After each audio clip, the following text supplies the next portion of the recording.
마치겠습니다.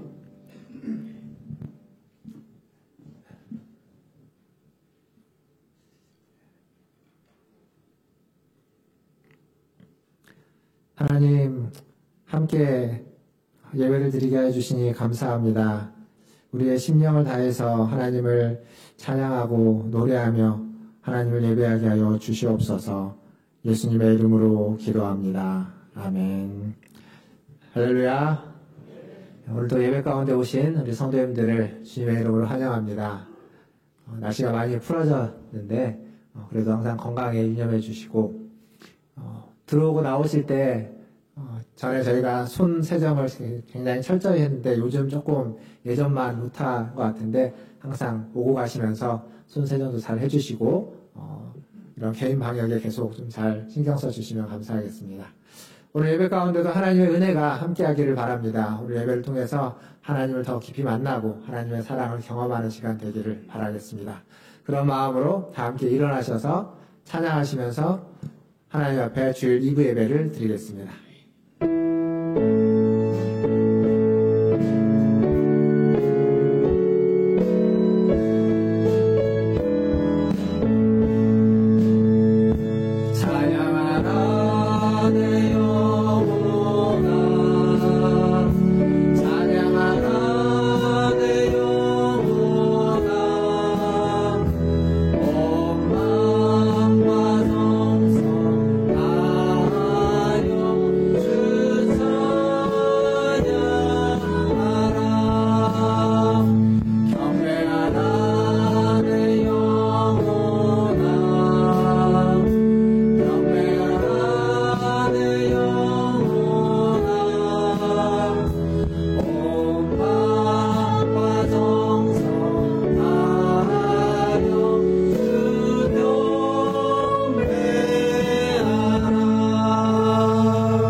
여호와를 경외하라. 그를 경외하는 자에게는 부족함이 없도다. 아멘. 하나님, 오늘도 하나님을 경외하며 하나님을 예배하고자 주님 앞에 나아갑니다.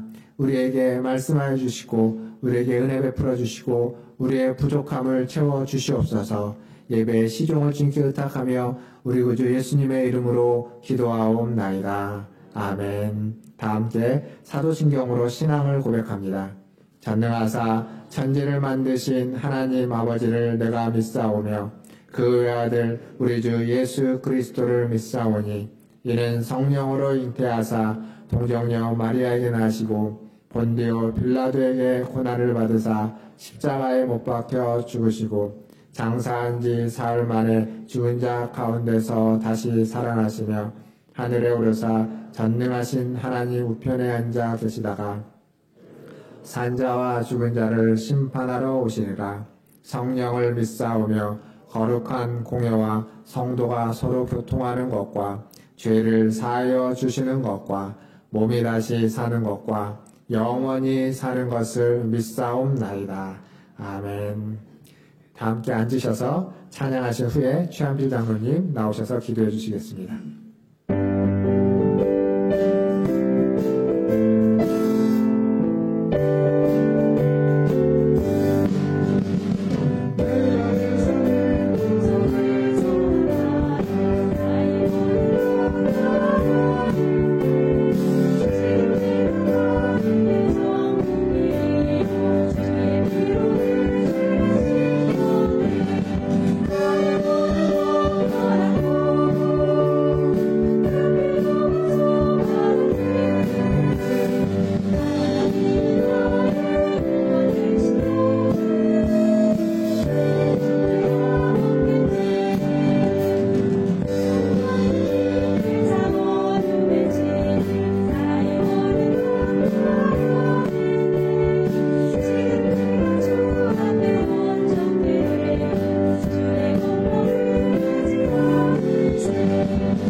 주만 바라봅시다.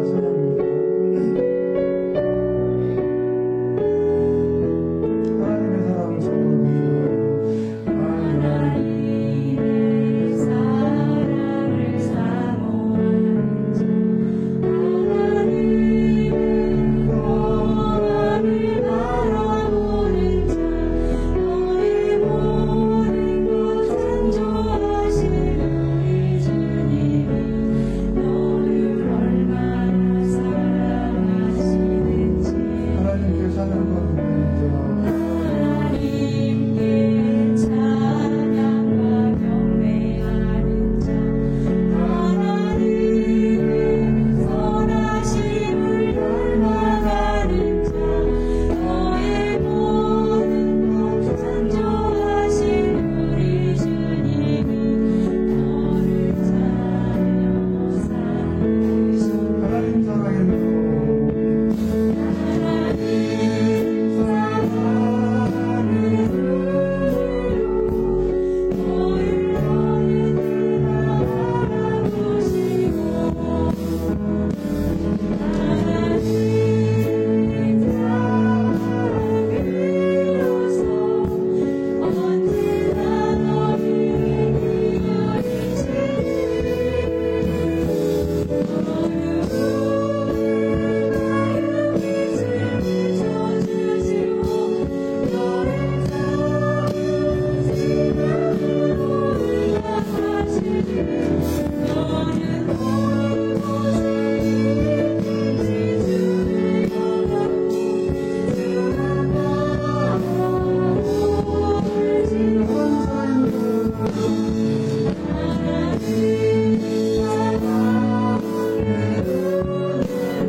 사랑과 은혜가 풍성하신 하나님 아버지, 연약하고 부족한 저희들을 많은 사람들 가운데 지명하여 하나님의 자녀로 택하여 주신 은혜를 진심으로 감사를 드립니다. 이 시간 거룩한 주일을 세상과 구별되게 지키게 하여 주시고 하나님의 말씀과 영의 양식을 공급할 수 있도록 인도하여 주시옵소서. 나 여호와는 거룩하니 너희도 거룩하라고 우리에게 말씀하고 계시지만 우리들은 세상에 살면서 그럴된 삶을 살지 못했습니다. 주님의 뜻하신 대로 살지 못하였습니다. 우리의 어리석음과 잘못과 허물을 용서하여 주시옵소서. 사랑의 하나님 아버지, 이 시간 세상에 지치고 상한 우리들의 심령들이 오직 하나님의 말씀 위에 위로받기를 원합니다. 그래서 진정한 자유와 평안을 얻고 취함을 없는 시간이 되도록 인도하여 주시옵소서. 코로나19 때문에 사람들이 염려와 걱정 속에 있고 경제적으로도 힘들어하고 있습니다. 불안한 마음을 없애주시고 주님 앞에 기도함과 정결한 삶을 통하여 공포를 이기게 하여 주옵소서. 속히 확실한 백신의 원활한 공급과 치료제가 개발되어 코로나19로부터 해방되도록 지켜주시옵소서. 이 나라 이 민족을 사랑하시는 하나님 아버지, 이 지역의 빛과 소금의 역할을 감당하기 위하여 교회를 세우시는 하나님 아버지, 우리 교회가 기도의 소리가 세상에 전해지는 교회가 되게 하여 주시옵소서. 더 많은 이웃을 섬기고 소외된 사람을 돌보는 교회가 되기를 원합니다. 하나님께서 그 시기에 참 좋은 모습으로 부흥하고 성장하는 교회가 되도록 인도하여 주시옵소서. 2021년에는 우리가 받은 직분을 온 성도가 하나님의 말씀 안에서 잘 감당하기를 원합니다. 그런 교회가 될 수 있도록 하나님 붙들어 주시옵소서. 하나님 아버지, 이젠 육신의 연약함으로 병상에 있는 우리들의 성도와 몸이 불편한 우리들의 성도에게 치료의 역사가 있게 하여 주시옵소서. 또 여러 가지 문제로 고민과 걱정이 있는 우리 성도들, 이 시간 하나님의 음성을 듣는 응답의 역사가 있게 하여 주시옵소서. 오늘도 하나님의 말씀을 증거하시기 위하여 단에 서시는 목사님, 능력을 7배나 더하여 주시기를 원합니다. 그래서 세상 상처, 아픔, 이 모든 것을 말씀으로 위로받게 하여 주시고 또 하나님의 음성을 듣는 귀한 시간이 될 수 있도록 함께 하여 주시옵소서. 이 시간 주님의 말씀을 전하실 때 성령께서 친히 함께 하셔서 준비하신 말씀 위에 은혜와 기름 부음이 넘치게 하여 주시옵소서. 말씀을 통하여 우리의 생각과 인격이 변화되게 하시고 우리의 삶 전체가 예배가 될 수 있도록 인도하여 주시옵소서. 오늘 이 예배를 통하여 주님을 만나고 주님의 연합되는 은혜의 시간이 되도록 지켜주시옵소서. 우리들의 자녀들을 졸업과 입학으로 새 학교, 새 학년으로 변화되는 환경을 잘 적응하도록 붙잡아 주시옵소서. 좋은 선생님, 친구들을 만나 아름다운 학교 생활을 할 수 있도록 하나님 인도하여 주시길 원합니다. 예배를 돕는 손길에도 은혜를 내려 주시옵소서. 사람을 통하여 이 땅에 하늘의 뜻을 세워가시는 하나님 아버지, 이 예배가 온전히 주님께 드려진 신실한 예배가 되도록 인도해 주시길 원하오며 예수 그리스도의 이름으로 기도드립니다. 아멘.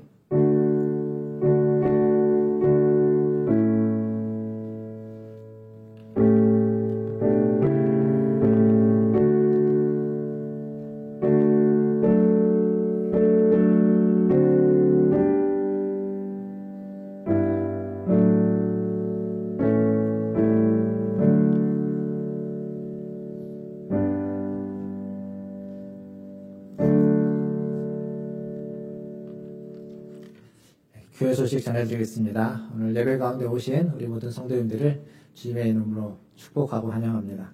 지난주부터 저희가 이렇게 함께 대면해서 예배를 드리고 있습니다. 계속 예배를 드릴 수 있도록 기도해 주시고 또 예배에 많이 함께 해주시면 감사하겠습니다. 여러 가지 이제 부득이한 이유로 혹은 여러 이유 때문에 함께 못할 때가 계실 텐데 그렇게 될 때에는 교회 홈페이지에 들어오시면 지금 이 화면이 그대로 이렇게 송출이 됩니다. 홈페이지에 오시면 링크를 타고 들어오실 수 있기 때문에 그렇게 혹시 부득이하게 못 오실 때는 예배에 참여해 주시면 감사하겠습니다. 오늘 지난주에 광고해드린 것처럼 세례교인 헌금이 있습니다. 총회에서 주관하는 세례교인 헌금 오늘 해주시길 바라겠고요. 그리고 예배 마친 후에 각 기관별로 원례회로 모이겠습니다. 바울회 그리고 1여전도회, 2여전도회 원례회로 모여주시면 감사하겠습니다. 또 오늘 예배 후에 당회로 모이도록 하겠습니다. 당회원들도 모여주시길 바라겠습니다. 지난주부터 광고를 드렸는데 성경 통독 작년에 저희가 시작을 해서 일독을 다 마쳤고 이번에 또 다시 이제 신약 마태복음부터 시작합니다. 내일부터 함께 하는데요. 한 주간 마태복음을 읽어주시면 되고 지난주에 말씀드린 것처럼 교육자들에게 이제 함께 하기를 원하는 분들은 따로 말씀을 해주시면 카톡에 방을 따로 만들어서 함께 좀 더 열심히 읽고 그리고 나누는 시간, 읽은 것들 나누는 또 시간들도 마련하려고 합니다. 그렇게 많이 신청해 주시면 감사하겠고 통독 마치신 분들, 구약성경 함께 마치신 분들 선물 제가 말씀드렸는데 아직 사무실에서 선물 혹시 안 찾아가신 분들은 찾아가 주시면 거기 가면은 이름이 있습니다. 이름 확인하시고 이름 체크해 주시고 선물 찾아가 주시면 감사하겠습니다. 그리고 광고는 이제 지난주에 했는데 지난주에 우리 권사님 못 나오셔서 최명자 권사님 우리 이제 남편 되시는 윤채명 성도님께서 하나님의 부르심을 받고 또 가셨습니다. 지난주에는 부득이하게 못 나오셨고 오늘 오셨고 예배 마치고 나가실 때 또 장례 떡을 준비해 주셨습니다. 하나씩 받아가 주시고 또 많은 위로의 말씀 전해 주시길 바라겠습니다. 그리고 권사님과 또 우리 아드님 함께 예배에 참여해 주셨는데요. 예배 마치시고 많은 위로의 말씀 전해 주시기를 바라겠습니다. 오늘도 이제 원래 모임이 있죠. 원래 모임이 있는데 부득이하게 이제 교회 잠깐 모여 있을 때는 항상 저희가 좀 적당히 거리를 두고 이렇게 모임에 해주시고 너무 길지 않게 모임을 진행해 주시면 감사하겠습니다. 다른 내용은 주보를 참고해 주시고 하나님 말씀 보겠습니다. 오늘 우리에게 주시는 하나님 말씀은 로마서 7장 7절에서 13절까지 말씀입니다. 로마서 7장 7절에서 13절까지 말씀.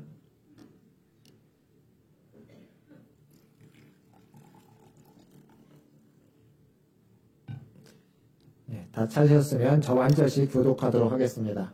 제가 먼저 7절 읽겠습니다. 그런즉 우리가 무슨 말을 하리요? 율법이 죄냐? 그럴 수 없느니라. 율법으로 말미암지 않고는 내가 죄를 알지 못하였으니 곧 율법이 탐내지 말라 하지 아니하였더라면 내가 탐심을 알지 못하였으리라. 그러나 죄가 기회를 타서 계명으로 말미암아 내 속에서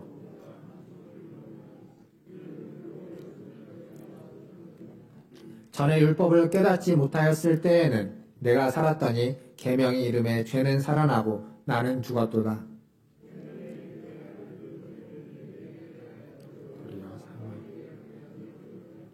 죄가 기회를 타서 계명으로 말미암아 나를 속이고 그것으로 나를 죽였는지라. 이로 보건대 율법은 거룩하고 계명도 거룩하고 의로우며 선하도다. 같이 읽겠습니다.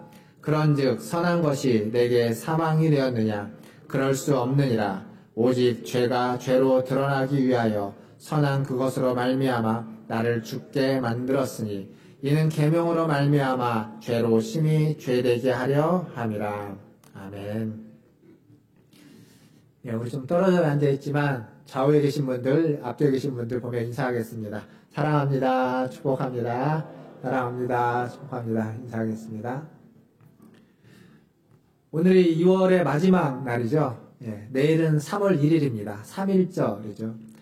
3.1절은 3.1운동은 일제강점기 때 가장 대표적인 독립운동 중에 하나입니다. 한국교회는 그 시대에 많은 독립운동에 동참하고 또 함께 했습니다. 특별히 3.1운동 같은 경우는 한국교회 여전도회에서 많은 참여를 했고 많은 후원과 참여를 했던 걸로 알고 있습니다. 근데 당시 교회가 지금처럼 많았느냐? 그렇지 않습니다. 당시의 교회는 인구로 표현하면 한 1.9%, 채 2%가 안 돼 교인 수였는데 그 교회의 영향력은 뭐 국내외를 막론하고 굉장히 크고 굉장히 강력했습니다. 그러면 지금은 그때보다 더 교인이 많고 더 크고 더 힘이 있는데 그때만큼 강력한 영향력을 갖고 있느냐?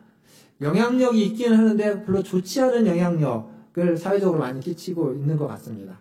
선한 영향력보다는 그렇지 못한 경우가 있죠. 왜 그럴까요? 숭실대 김영원 교수님이라는 분은 그거에 대해서 이렇게 좀 말씀을 했습니다. 그 이유는 한국교회의 강단이 너무 신앙의 기초적인 것만을 오랫동안 가르쳐 왔기 때문이다 라고 그분은 이야기했습니다. 그러니까 우리가 신앙생활을 오래 했는데 오랫동안 신앙생활을 했는데 여전히 유치원에서 배우는 수준의 신앙생활에 머물러 있기 때문에 어떤 사회적인 영향과 힘을 발휘할 수 있는 성장이 제대로 이루어지지 못했다. 이건 강단의 책임이라는 거죠. 저 같은 목회자들의 책임이다라고 이야기하고 있습니다. 지금 제가 로마서 말씀을 듣고 있습니다. 오늘까지 해서 22번에 걸쳐서 제가 시리즈 설교를 여러 번 했는데 이 로마서가 아마 가장 길게 하는 시리즈 설교일 것 같은데 22번이나 하고 있는데 로마서를 처음 시작할 때 제가 뭐라고 말씀드렸냐면 로마서는 성경의 보물과 같은 책이다 라고 했습니다. 보석과 같은 책. 그러니까 보물과 보석은 그냥 빛나기 때문에 의미가 있는 것이 아니라 그것에 깊이 있는 그 영롱하고 오묘하고 깊이 있는 가치가 그 안에 숨겨져 있다는 의미입니다. 그러니까 로마서는 그런 책입니다. 아주 깊은 복음의 진수를 담고 있습니다. 그런데 그것을 다 이해하기가 그렇게 쉽지 않습니다. 특별히 설교 시간에 로마서를 이렇게 깊이 있게 이해한다는 그건 불가능하다고 생각합니다. 왜냐하면 이 시간은 무슨 신학교 강의도 아니고 그 로마서에 대한 연구 논문을 발표하는 시간도 아니기에 로마서를 다 그렇게 얘기할 수는 없지만 하지만 할 수 있는 대로 좀 더 로마서 안에 있는 복음의 어떤 빛나는 부분을, 진술을 같이 이야기해 보려고 저는 노력하고 있는데, 근데 준비하는 저나 듣는 여러분이나 그게 쉽지는 않습니다. 딱딱하고 어쩌면 좀 너무 그렇게까지 이렇게 깊이 있게 설명을 해야 될까라는 부분이 생길 수도 있습니다. 특별히 오늘 설교가 그렇습니다. 오늘 설교가 지난번까지 설교보다 조금 더 좀 애매하고 그냥 단순하게 얘기할 수 있는 걸 굉장히 복잡하게 얘기하는 것처럼 느껴질 수 있습니다. 근데 좀 잘 따라와 보시면 이렇게 어려운 얘기는 아닙니다. 잘 따라와 보시면 이 율법이 도대체 어떤 의미와 가치가 있는지, 지난주에는 제가 율법을 뭐라고 말씀드렸냐면 사랑의 위시리스트다라고 하면서 하나님이 우리가 하나님께 사랑을 표현하기 위해서 하나님이 어떠한 갈망이 있고 열망이 있는지 그것이 율법에 담겨져 있다 이렇게 말씀을 드렸는데, 그 율법이 도대체 어떻게 역사를 하고 있는지, 우리가 보고 있는 로마서 7장은 로마서 5장부터 로마서 8장까지에서 계속 연결되고 있는 그 중간에 있습니다. 근데 이게 어떤 주제냐면 5장부터 8장까지는 자유라는 주제로 연결되어 있습니다. 로마서 5장은 사망 권세로부터, 죽음으로부터의 자유에 대해서 이야기하고 있고, 로마서 6장은 죄의 권세로부터의 자유에 대해서 이야기하고 있습니다. 그 로마서 7장, 우리가 지금 보고 있는 7장은 율법으로부터의 자유에 대해서 말해주고 있고, 8장에 가면 성령 안에서의 자유를 이야기합니다. 자유가 계속 쭉 이어져 오고 있습니다. 그래서 오늘 7장은 율법에 대한 이야기인데, 이 7장, 지난주에 얘기했지만 오늘 우리가 읽었던 본문 7절에 보면 바울이 질문을 하나 하죠. 질문이 뭐냐면 율법이 죄냐라고 묻습니다. 율법이 죄냐. 자기가 질문하고 그에 대해서 지금 답을 하고 있습니다. 사실 그 답은 제가 이미 지난주에 말씀드렸습니다. 율법은 사랑의 위시리스트다. 이 얘기는 율법이 죄냐라는 바울의 질문에 죄가 아니다라는 답입니다. 그러면 죄와 율법은 도대체 어떤 관계를 가지고 있느냐? 이게 이제 오늘 바울의 설명입니다. 죄와 율법은 어떤 관계를 가지고 있느냐? 위시리스트, 리스트, 다른 말로 바꾸면 목록입니다. 목록은요, 어떤 목록이 됐든 목록에는 가치가 없습니다. 목록 자체가 선하냐, 혹은 목록 자체가 악하냐, 그러지 않습니다. 목록은 그냥 중립적입니다. 사극을 보면 사극에 보통 이제 뭐가 나오냐면 살생부라는 게 나오죠. 살생부. 내가 권력을 쥐면 그러면 이제 제거할 사람들의 목록입니다. 근데 그 살생부라는 말에는 이미 가치가 담겨져 있죠. 죽일 사람들, 제거할 사람들이라는 가치가 담겨져 있습니다. 근데 그냥 목록만 놓고 보면 사람들의 이름입니다. 이름. 반대의 가치를 매길 수도 있어요. 내가 사랑해야만 사람들, 나와 의견이 다른데 내가 더 품어줘야만 하는 사람들로서 다른 가치를 매기면 그 목록은 전혀 다른 의미가 되는 겁니다. 그러니까 이 목록이라는 건 누가 어떻게 사용하느냐에 따라서 선한 목록이 될 수도 있고 악한 목록이 될 수도 있습니다. 율법도 마찬가지입니다. 누가 사용하느냐, 어떻게 사용하느냐에 따라서 악한 리스트가 될 수도 있고 선한 리스트가 될 수도 있다는 겁니다. 바울은 지금 뭐라고 이야기하냐면 이 목록을, 이 율법을 죄가 사용한다는 겁니다. 7장 8절에 보면 이렇게 바울이 이야기합니다. 그러나 죄가 기회를 타서 계명으로 말미암아 내 속에서 온갖 탐심을 이루었나니 이는 율법이 없으면 죄가 죽은 것입니다. 죄가 기회를 엿보고 있다가 율법을 통해 가지고 탐심을 이루게 했다는 겁니다. 이 탐심에 대한 율법은 그 십계명, 하나님 주신 율법의 요체인 십계명의 10번째 계명이 탐심에 대한 계명이죠. 탐하지 말라라고 하면서 탐심 금지에 대한 계명입니다. 골로새서 3장 5절에 보면 바울은 이 탐심을 우상숭배다라고까지 이야기합니다. 그리고 야고보서 1장 15절에 보면 야고보 사도는 욕심, 탐심이 모든 죄의 뿌리, 근원이라고 표현하고 있습니다. 사실 십계명에 보면 제가 이제 십계명 설교를 지난번 했었죠. 기억해 보면 십계명은 겉으로는 대부분 이렇게 행위에 대한 죄의 문제들을 다루고 있고 그렇게 금하고 있는 것처럼 보이지만 의미상으로는 내적인 것들을 많이 다루고 있다고 말씀드렸습니다. 그런데 이 10번째 계명은 겉에 표현되듯이 아주 직접적으로 내면의 문제를 다루고 있습니다. 탐심을 금하고 있는 거죠. 그게 율법의 핵심입니다. 근데 죄라는 것이 이 금령, 탐심을 금하는 금령을 사용해가지고 뭘 하냐면 탐심이 가득하게 만든다는 겁니다. 이게 죄가 하는 역할입니다. 그러니까 죄는 우리 안에 죄가 있는데 그 한쪽에 있던 죄가 율법을, 기회를 잘 엿보고 있다가 율법을 딱 사용해가지고 그 죄를, 탐심을 우리 마음 가운데 가득 차게 만들어서 그것을 이루게끔, 그 탐심을 표현하게끔, 행동하게끔 만든다는 거죠. 종종 방송을 보다 보면 뉴스에서 어떤 범죄에 대해서 이야기할 때가 있습니다. 뭐 은행 강도가 됐던, 어떤 흉악 범죄가 됐던 범죄에 대해서, 혹은 어떤 방송 프로그램에서 그런 어떤 범죄들에 대해서 이렇게 아주 자세하게 이야기할 때가 있습니다. 왜 이야기를 하냐면 그게 얼마나 범죄가 교묘하고, 그리고 얼마나 우리가 속기 쉽고, 그리고 그거에 대한 여파가 얼마나 큰지, 그래서 우리에게 경각심을 주고 조심하고 주의하도록 그런 목적으로 범죄에 대해서 이야기를 하는데, 이게 나타나는 부작용이 있습니다. 부작용. 어떤 부작용이 있냐면 그걸 보고 모방하는 범죄가 나타납니다. 유사 범죄가 생겨나는 거죠. 그러니까 그 안에 있던 죄가 그걸 보고서 조심해야 되겠다, 나는 그렇게 하지 않겠다라고 반응하지 않고, 아, 나도 저렇게 하면 다른 사람한테 사기를 칠 수 있겠구나, 돈을 벌 수 있겠구나 라고 하는 쪽으로 이루어가게끔 만드는 경우가 생기는 겁니다. 탐심을 금했는데 그렇게 하지 말라라고, 그걸 주의하라고 이야기했는데 교묘하게 죄가 그것을 교묘하게 이용해서 더 그것을 우리의 마음 가운데 가득 차게 만들고 그것을 이루게 만든다라는 거죠. 그러니까 하지 말라고 하면 꼭 하고 싶은 마음이 우리 가운데 있지 않습니까? 그게 지금 바울이 하는 얘기입니다.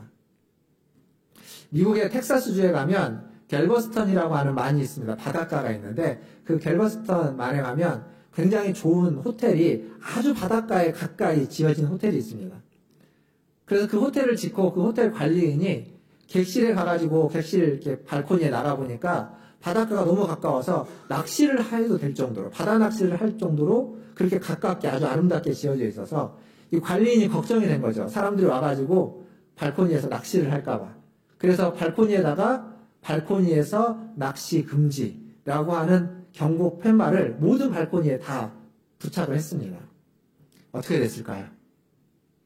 그 호텔 1층에 가면 그 레스토랑, 식당이 있는데 그 식당이 이제 유리로서 밖에 바다가 다 보이게끔, 바다가 아주 가까이서 보이게끔 되어 있는데 발코니에서 낚시 금지라고 했는데 사람들이, 투숙객들이 객실에서 발코니에서 낚시를 하는 겁니다. 낚시를 하다 보면 이제 그 낚시 추나 바늘이 바다에만 떨어지지 않고 이렇게 올라오면서 자꾸 그 식당의 유리문에 부딪히는 거죠. 그래서 소리가 나는 겁니다.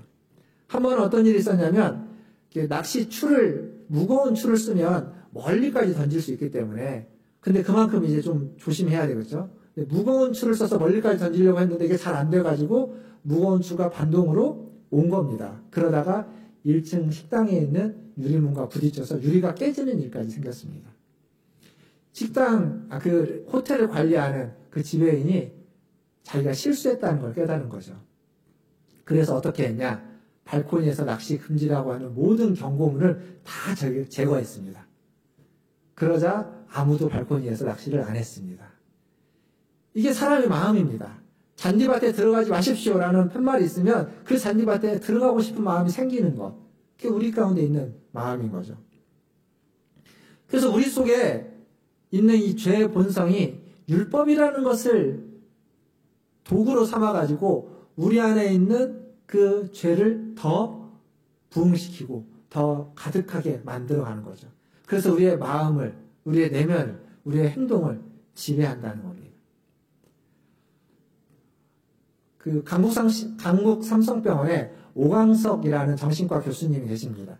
예전에 계셨는데 지금까지 계시는지는 모르겠는데 그분이 이런 말씀을 하셨습니다. 한국 사람은 어려서부터 이 경쟁의식에 치여서 살다 보니까 경쟁이라는 것에 강박관념을 가지고 있다고.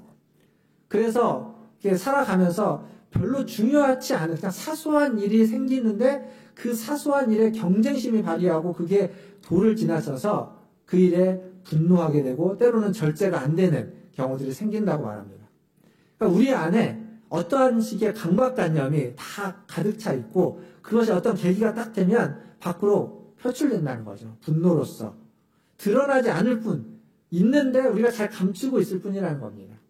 그러니까 죄가 그런 거라는 거죠. 죄가 우리 안에 있는데 감추어져 있습니다. 잘 드러나지 않습니다. 근데 이 죄가 율법을 사용을 해가지고 자기 자신을 드러내는 거죠. 그리고 그 죄로 우리를 가득 채워가는 겁니다. 어떤 의미로 율법은 죄의 도구가 돼서 죄를 더 확산시키고 죄를 더 가득하게 만들고 죄를 더 풍요롭게 만들어가는데 율법이 도구가 돼서 사용되는 겁니다. 그런데 반대 의미로 보면 또 어떤 의미가 있냐면 율법은 숨겨져 있던 죄를, 죄가 숨겨져 있었는데 그 숨겨져 있던 죄를 드러내는 역할을 하는 겁니다. 그러니까 이 율법이라는 것이 그냥 하나의 역할이 아닙니다.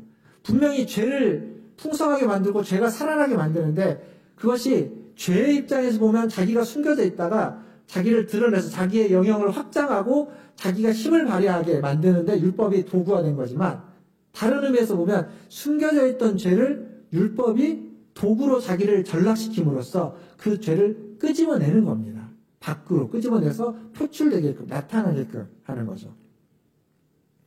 이게 오늘 설교 제목인 율법의 도구가 된, 죄의 도구가 된 율법입니다. 하나님이 그렇게 율법이 죄의 도구가 되도록 놔두셨습니다. 놔두신 이유가 있는 거죠. 죄의 도구가 됐는데 죄에게 사용돼서 죄를 더 관영하게 만들어 가는데 율법이 쓰고 있는데 하나님이 그 율법을 폐기하지 않습니다. 율법을 없애지 않고 놔두는 데는 그럴 만한 이유가 있는 겁니다. 이 얘기를 조금 더 설명을 좀 더 해보겠습니다. 우리가 율법은 죄를 깨닫게 한다라고 쉽게 이야기하고 쉽게 설명합니다. 맞는 설명입니다. 그런데 거기에 극적인 반전이 있는 거죠.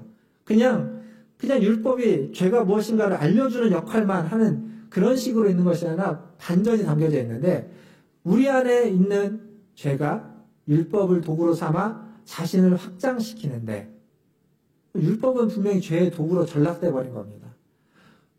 탐하지 말라라고 얘기를 했는데 그 탐하지 말라라는 명령을 가지고 우리 안에 숨겨져 있던 그 탐심을 자극시켜서 더 탐하게 만들어가는 율법의 목적과는 율법에서 얘기하고 있는 건 정반대 모습으로 죄가 율법을 활용해버린 거죠.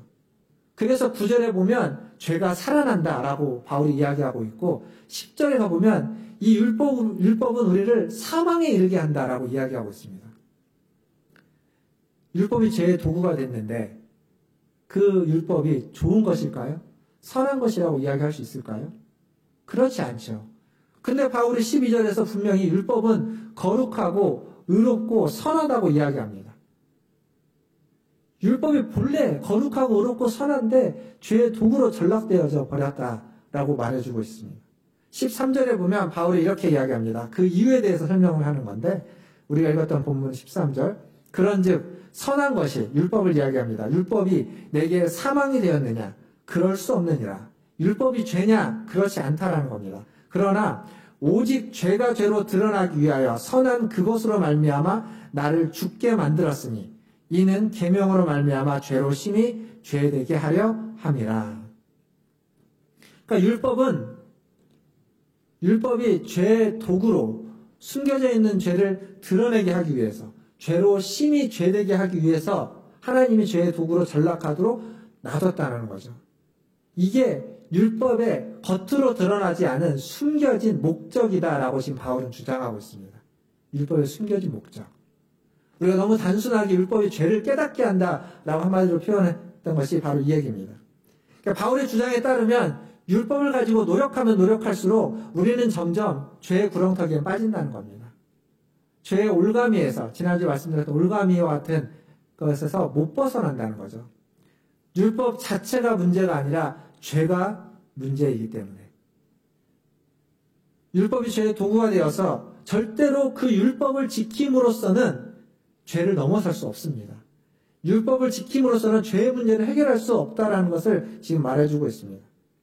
그런데 율법이 처음에 왜 주어졌냐면 율법을 지킴으로 우리에게 생명을 주기 위해서 율법이 주어졌습니다. 레위기 18장 5절에 보면 이런 말씀이 있습니다. 너희는 내 규례와 법도를 지켜 행하라, 지키라. 사람이 이를 행하면 그로 말미암아 살리라. 나는 여호와니라. 그러니까 하나님이 율법을 지키면 너희는 살 것이다. 생명을 주기 위해서 율법을 줬는데, 근데 죄가 기회를 엿보고 있다가 그 율법을 가지고 사람을 속이는 거죠. 이게 어디에 또 등장하냐면 창세기 3장에 가보면 하와와 뱀의 대화 속에 고스란히 등장합니다. 하나님이 어떤 율법을 줬냐면 동산에 있는 모든 과실은 다 먹되 동산 중앙에 있는 나무 중에 선악을 알게 하는 나무 열매를 먹지 말라.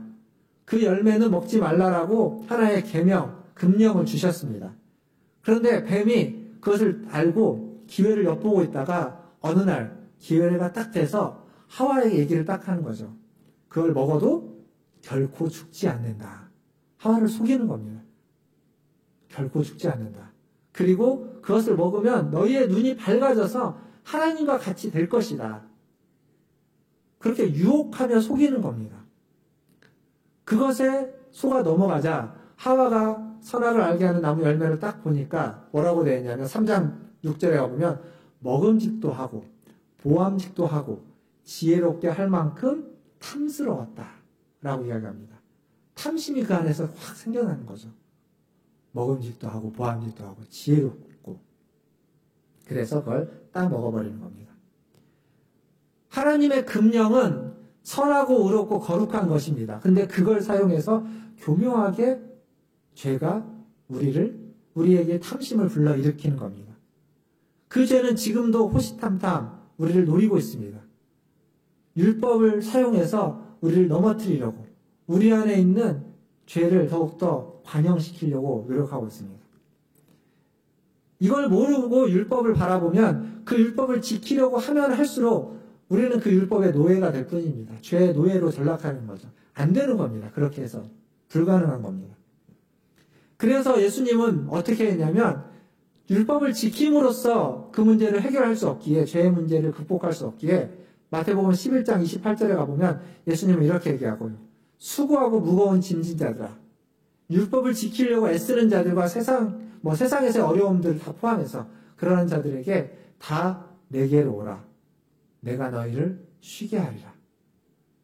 지켜야만, 율법에 있는 말씀을 따라야만, 그래야만 하나님께로 갈 수 있고, 그래야만 하나님과 관계를 맺을 수 있고, 그래야만 쉼을 얻을 수 있다가 아니라 그냥 다 내게로 오라는 겁니다.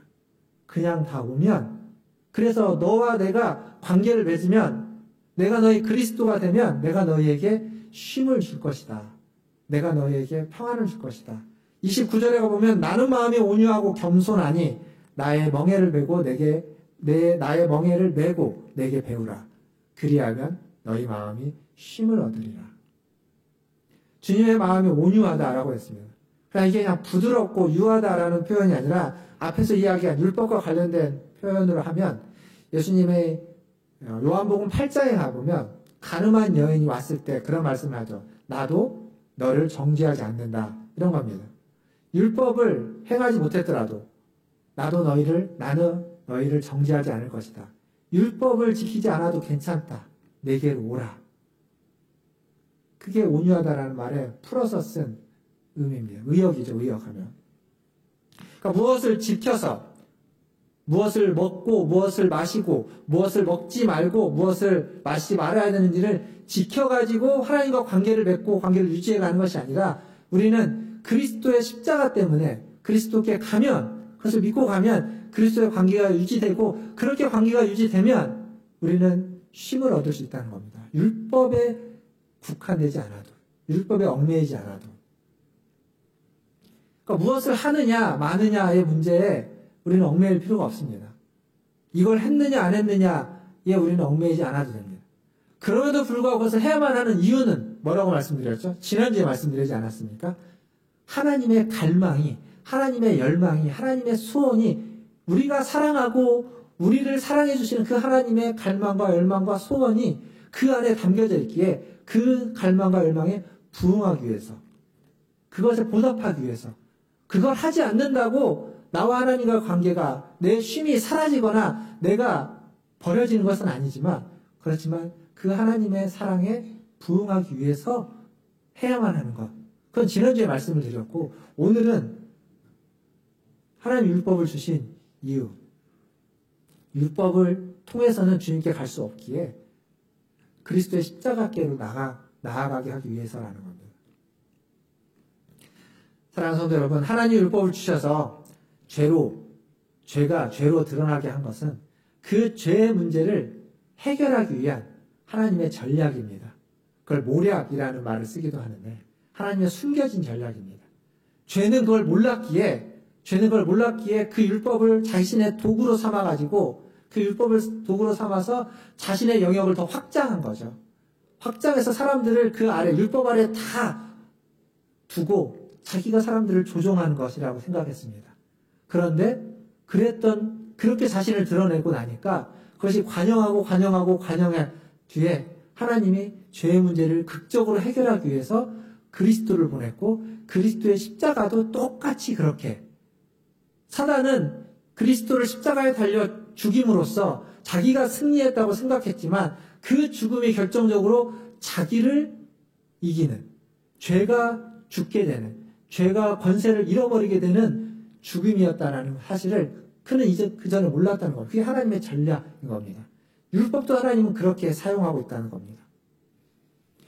그래서 바울이 죄가 더한 곳에 은혜가 더했다라는 말은 은혜를 받기 위해서 죄를 지어야 된다라는 얘기가 아니라 율법의 다스림 가운데 있는, 율법 아래서 그 헤매고 있고 율법에 얽매여서 어찌할 줄 모르는 그들을 통해서 그들에게 하나님 큰 은혜를 베풀기 위한 전략이 숨겨져 있다라는 의미입니다. 죄가 더한 곳에 은혜가 넘쳤다라는 바울의 선언은 거기에 있는 거죠. 여기까지 듣고 따라오시니라고 수고하셨습니다. 이제 마무리를 지을 텐데 마무리를 짓는 건 좀 쉽습니다. 제가 어렸을 때 수련회를 가면 중고등학생 시절 학생회 때 수련회를 가면 수련회 프로그램 중에 빠지지 않는 프로그램이 하나 있죠. 그게 뭐냐면 밤에 이렇게 철로역정이라고 하죠. 밤에 이제 그룹을 지어가지고 한 4-5명씩 그룹을 지어서 이렇게 산길을 막 올라가고 어떤 언덕까지 올라가는. 그럼 그 산길에 뭐가 있죠?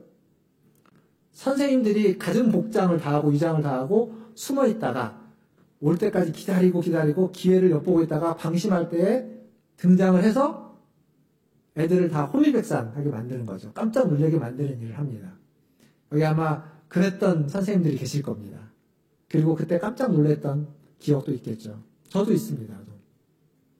근데 그때 그 무섭고 두려울 때 그것을 이겨내는 방법이 뭐가 있는지 아십니까? 제가 경험한 바에 의하면 2가지인데 전혀 무서움을 안 타는 애를 앞에 앞장 세우고 걔 뒤에 졸졸졸 숨어서 가는 겁니다. 그러면 덜 무섭습니다. 앞에서 무서워하지 않으면 뒤에 있는 사람은 훨씬 덜 무섭습니다. 또 하나의 방법은 뭐가 있냐면 다 겁이 많은 거예요. 다 무서워하는 사람은 선생님들이 막 무섭게 할 때 그때 이렇게 막 무서워가고 막 소리 지르면서 손 놓고 막 나뒹굴어지면은 더 무섭거든요. 그때 똘똘 뭉치는 겁니다. 무섭다고 할 때 손잡고 확 끌어안아가지고 뒤에 누가 뭐가 하든 그냥 자기네끼리 4-5명이 똘똘 뭉쳐있으면 그러면 훨씬 덜 무섭습니다. 죄도 똑같습니다. 죄는 우리를 무너뜨리기 위해서 호시탐탐 기회를 엿보고 있습니다. 그런데 혼자 있으면 그 우리 개인의 가장 약한 부분을 죄는 치고 들어오는데 혼자 있으면 거의 백발백중 넘어질 수밖에 없습니다. 혼자라면 쉽게 무너집니다. 그러나 혼자가 아니라면 쉽게 무너지지 않습니다. 바울은 그걸 어떻게 설명하고 있냐면 로마서 7장 오늘 우리가 읽었던 본문을 한번 다시 보시면 거기에 나라는 존재가 등장합니다. 나. 7장에는 계속 나는, 내가 이렇게 계속 7장은 계속 반복되고 있습니다. 이 나라는 존재는 바울 자신을 이야기하는 것이라기보다는 이 시대에 홀로 살아가는 인류 전체를 대표하는 한 사람의 개인입니다. 개인. 죄 아래에 있는, 율법 아래에 있는 개인. 근데 이 개인은, 이 나는 하나님이 원하시는 모습이 아닙니다. 하나님은 우리를 개인으로 만드셨지만 혼자 살게 만들어 주신 것이 아니라 공동체로 살도록 만들어 주셨습니다. 그래서 8장에 가면 나라는 언급이 이제 사라집니다. 그리고 뭐라고 바뀌냐면 우리라고 바뀝니다. 우리. 성경을 한번 보십시오. 7장은 나가 가득 차지만 8장에 가보면 우리와 함께라는 단어로 가득 차 있습니다. 개인에서 공동체로 바뀌는 겁니다. 그게 하나님이 원래 우리를 만드시면서 원하셨던 겁니다. 그래서 신앙생활도 혼자는 잘할 수 없습니다. 절대 혼자는 잘할 수가 없습니다. 신앙생활도 내가 잘 못하지만, 잘 모르지만, 부족하지만 함께 할 때 신앙생활은 풍성해지고 성장하고 잘할 수 있는 겁니다. 공동체를 추구하도록, 공동체가 필요하도록 하나님 우리를 만드셨다는 겁니다. 8장의 그 공동체를 성령 공동체 이렇게 이야기하는 거죠. 율법으로부터 자유케 되는 것. 아니 어떻게 죄를 이겨낼 수 있느냐? 그건 그래서 간단합니다.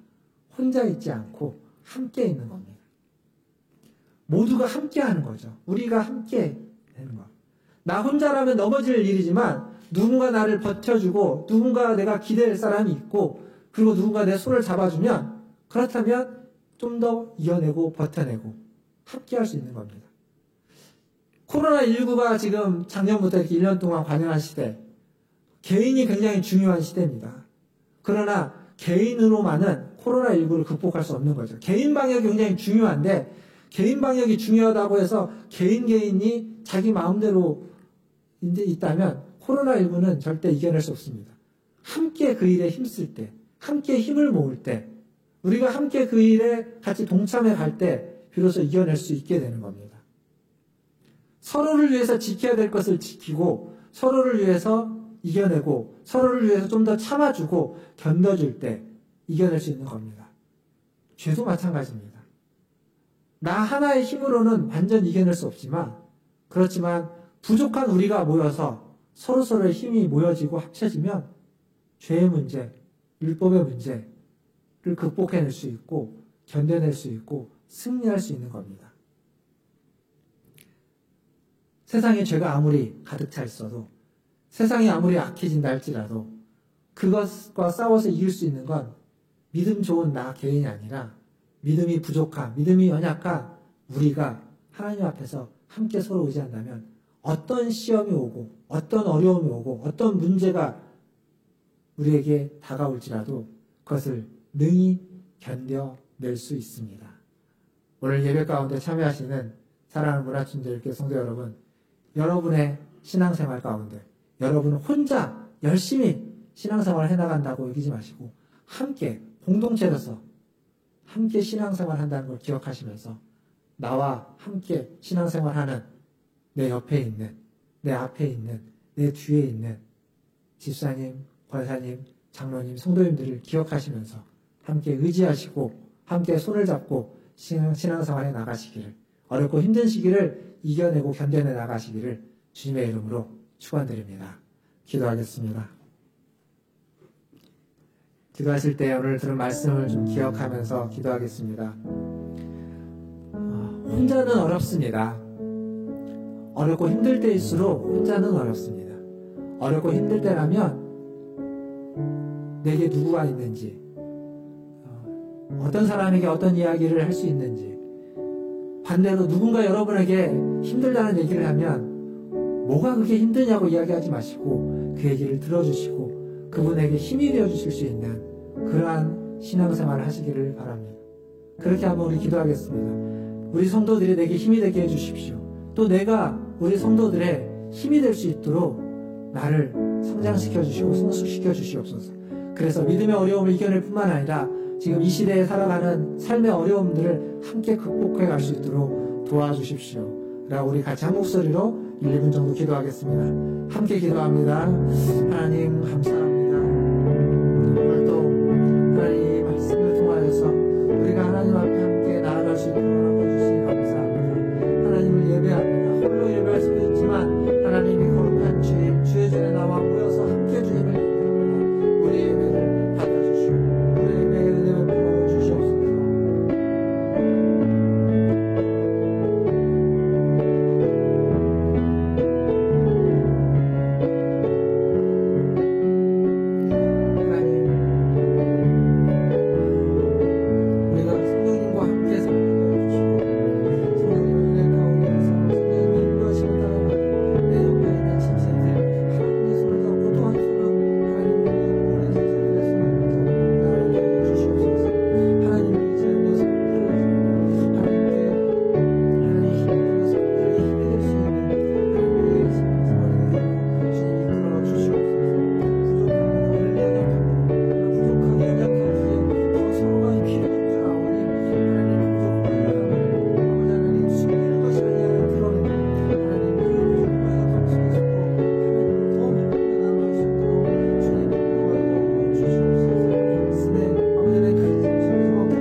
하나님, 우리가 이 험한 세상을 살아가는데 하나님, 지금까지 우리의 인생을 돌아봐도 하나님, 나 혼자로 여기까지 오지 않았음을 압니다.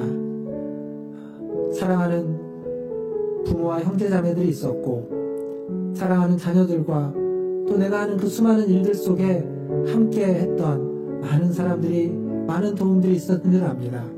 그게 우리의 인생이었습니다. 그리고 앞으로의 인생도 또 그러해야만 하는 줄 압니다. 그리고 우리의 신앙도 마찬가지입니다. 홀로 있다면 우리는 쉽게 넘어졌다가 일어나는 것도 어렵습니다. 주님, 우리를 불쌍히 여겨주시고 지금 내 앞에, 내 뒤에, 내 옆에 있는 우리 성도들이 하나님, 어떤 상황에서도 나와 함께 해줄 수 있는 믿음의 동역자고 믿음의 식구라는 것을 하나님 마음에 새기게 하시고, 그들이 나를 지키고 나를 보호해줄 뿐만 아니라 내가 그들을 지키고 보호하며 그들을 품어줄 수 있는 그러한 믿음의 식구들 다 될 수 있도록 주님 은혜 베풀어 주시옵소서. 오늘 이 예배드리는 우리 모든 성도들을 축복합니다.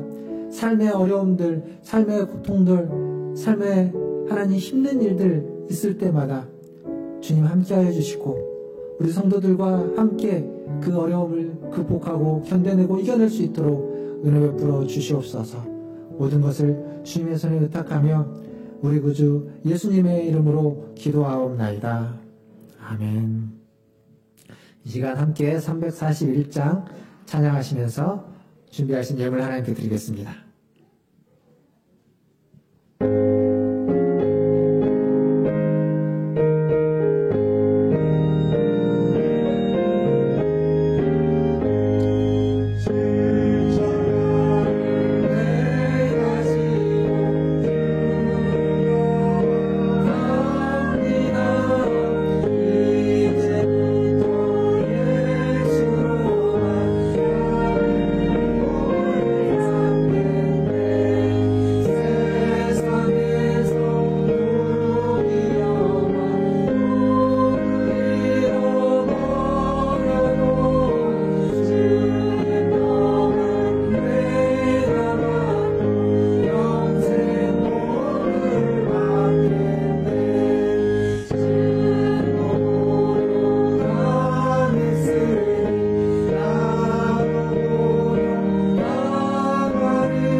아버지, 오늘도 주의 십자가를 의지하여 하나님 앞에 나와 예배합니다.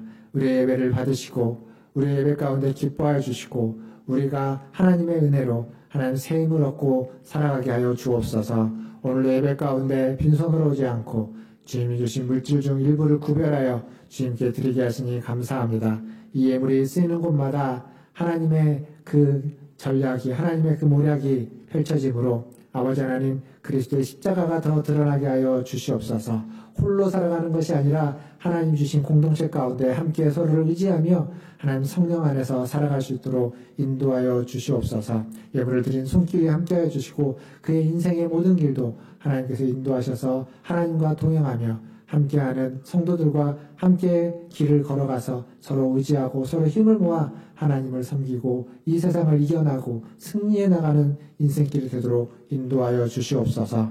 모든 것을 주의 손에 의탁합니다. 오늘도 예배 가운데 함께하신 주님께 감사와 존귀와 영광을 올려드리며 지금은 우리를 죄에서 구원하여 주신 우리 구주 예수 그리스도의 은혜와 아버지 하나님의 크고 무한하신 사랑하심과 성령 하나님의 위로교통 충만케 하심이 오늘도 주의 전에 나와 주님을 예배하며 주님을 찬양하며 주님을 높이고 주님을 사모하는 모든 심령들 위해 하나님의 말씀에 순종하며 더욱더 하나님이 기뻐하시는 삶을 살아가기로 기도하고 소원하고 다짐하는 고개 숙인 모든 성도들 위해 그들의 자녀손들과 가정과 직장과 일터 위해 주의 복음을 들고 사역하는 선교사님들과 사역자들 위해 또한 코로나를 투치하기 위해서 쓰는 전 세계 모든 보건당국과 의료진들, 연구진들, 그리고 확진자들과 그의 가족들 위해 이제로부터 영원토록 함께 있을지어다. 아멘.